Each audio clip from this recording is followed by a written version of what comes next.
Õnnistatud Kristuse ristimise püha.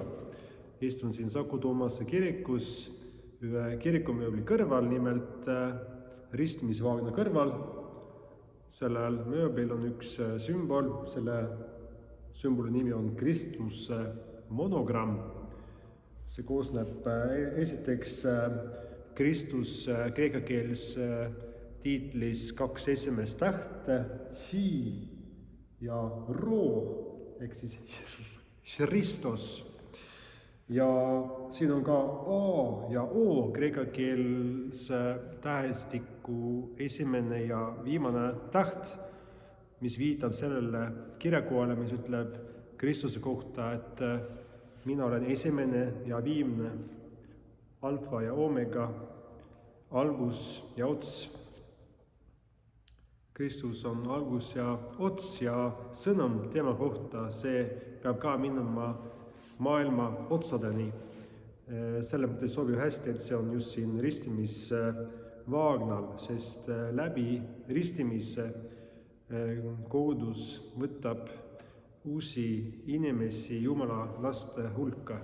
Ja nii on Kristus ka meid käskinud ristimiskäsus või missioonikäsus, mis ütleb nimelt nii.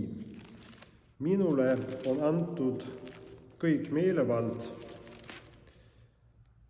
taevas ja maa peal. Minge siis tehke jüngriteks kõik rahvad, ristides neid Isa ja Poja ja Püha Vaimu nimesse ja õpetades neid pidama kõike, mida mina olen teil käskinud. Ja vaata, mina olen iga päev teie juures ajastu lõpuni. On oluline, et uusi inimesi saavad ristitud. Nii pidi kasvav kogudus ja elab kirik edasi. Kui ei oleks ristimisi, siis ei oleks ka kirik. Esimesed kristlased, nad peesid just ristimine väga tähtsaks. Näiteks loeme Markuse evangeeliumis päris lõpus, et Jeesus ütleb, et kes usub ja ristitakse, teda ka päästetakse.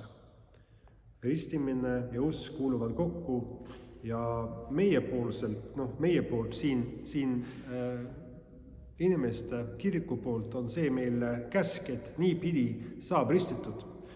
Jumala käes loomulikult on kõik meelevald, tema võib päästa ja võtta enda riiki kõike, kes tema tahab. Aga meie poolt kehtib selline õpetus, et meil on vaja uskuda temasse, meil on vaja saada ristitud. Täna siis Kristus ristimispühal kohtusime tekstides ristija Johannesega, kes seisab kõrbes ja ristib inimesi meeleparanduse ristimisega.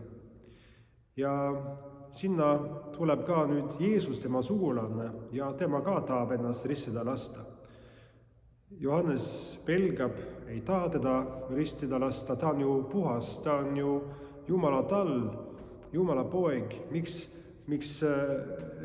ma pean siis sind ristima, vastupidi, sina pead mind ristima lasta, ütleb Johannes.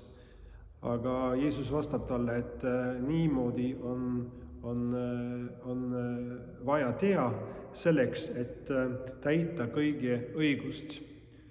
Nimelt viitab Kristus ristimine sellele, et ta võtab, et teda nagu maetakse, see on tema surm, see viitab tema surmale, tema surm on ju kõikide patuste inimeste lunastuseks.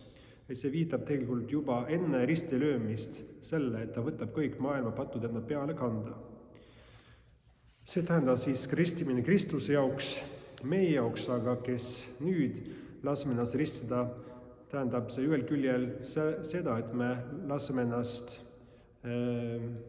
Kristuse surmaga ristida ja selle tähendusega, et tema on surnud meie pattude eest, aga me laseme ennast ka üles tõsta igavesse elu ja niipidi saame seista õigeks mõistetuna Jumala ees läbi Kristuse,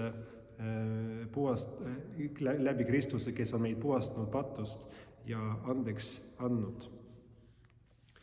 See Johannese ristimine oli meeleparanduse ristimine.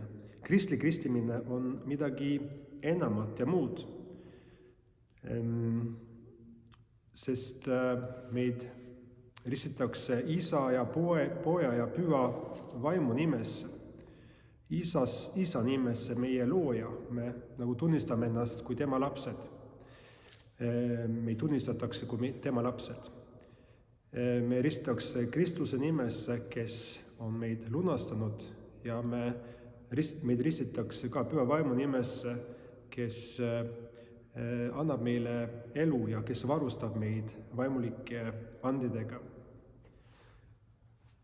On neid kogudusi, kes ristivad ainult siis Jeesuse nimesse, aga selline ristimine loetakse enamasti kirikutes kui kehtetuks, sest õige ristimine peab olema, nagu siin ristimiskäsus oli öeldud Jeesuse poolt, peab olema Isa ja Poja ja Püha vaimu nimesse.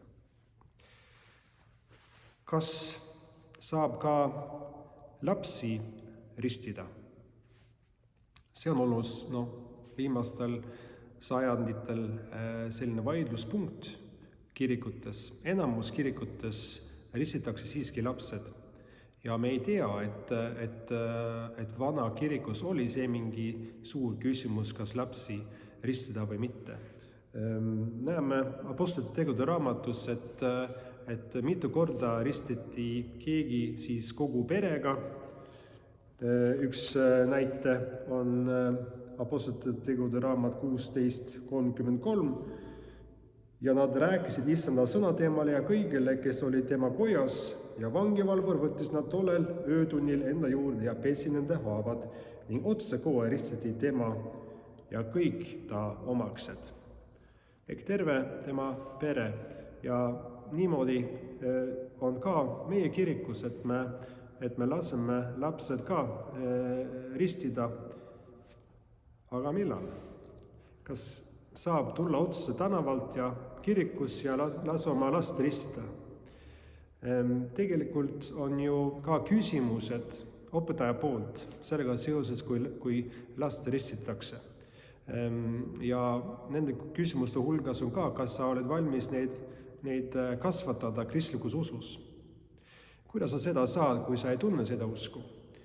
Sellepärast on meil selline võimalus, ja mitte ainult võimalus, vaid on vaja, kui keegi täiskasvanult tahab ennast ristida lasta ja et ta tuleb eelkõige meie leerikooli, siis õpetatakse põhitõed kristlikus usust ja alles siis, kui ta on ristitud ja leeritatud, saab siis isa tulla lapsega või lastega kirikusse ristima lasta.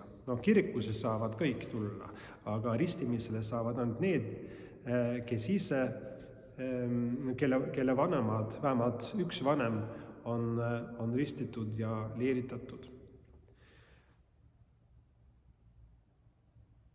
Ma arvan, need olid kõige olulisemad asjad kristliku ristimise kohta. Kui küsimused, võib võtta ühendust ja jääme palvesse.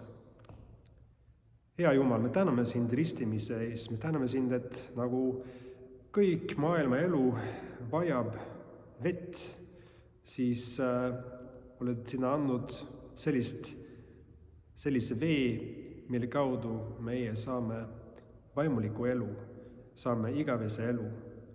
Me täname siis selle allika eest ja palume õnnistust meie risti rahvale Eestis ja kogu maailmas. Kaitse ja hoia neid, kes on kurvad, kes kardavad koroonaviiruse või teiste haiguste või sõdade tõttu. Anna neile lootust ja kinnita nende usku. Seda palume Jeesuse Kristuse nimel. Aamen. Issand, õnnistagu sind ja hoidku sind. Isand, laske oma paale paista sinu peale, olgu sulle armuline issand, tõstku oma paale sinu üle ja andku sulle oma rahu Isa, Poja ja Püha Vaimu nimel. Aamen.